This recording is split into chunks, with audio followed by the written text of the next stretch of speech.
রাত্রিবেলা ছেলের আবদারে বানিয়েছিলাম ম্যাগি। বিকেলবেলা আমি সাধারণত ম্যাগি করি না। সকালে যেহেতু করতে হয় আর বিকেলে খুব একটা করি না। তো ছেলের আবদার যেহেতু করতেই হলো, মেয়েকে ছেলেকে খেতে দিয়ে এখানে আমিও একটু ম্যাগি খেয়ে নিচ্ছি। আর তারপরে ম্যাগি খেয়ে একটু দুধ চা না খেলে ভালো লাগে না। এখানে একটু দুধ চা বানিয়ে সেটাও খেয়ে নিলাম। সন্ধেবেলা একটু রেডি হয়েছি। আমি, মেয়ে আর আমার হাসব্যান্ড যাবো একটু বাজারে। দু একটা জিনিস কেনার আছে। তো এখানে আমরা বাজারে চলে এসেছি। আর প্রথমে এসেছিলাম একটা ফার্মেসিতে। ফার্মেসিতে কিছু ওষুধ নেওয়ার ছিল। তো সেগুলো নিয়ে তারপরেই দাদার দোকানে এসেছি। মেয়ে কিছু হেয়ার ক্লিপস কিনবে, আমারও কিছু কেনাকাটা ছিল টুকটাক। তো সেগুলো কেনাকাটা করে নিয়ে এসেছিলাম এই খাবারের দোকানটায়।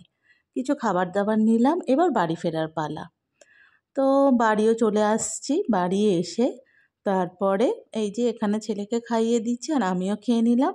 মিনি ব্লগটা কেমন লাগলো অবশ্যই জানিও, আর ভালো লাগলে সাবস্ক্রাইব করো।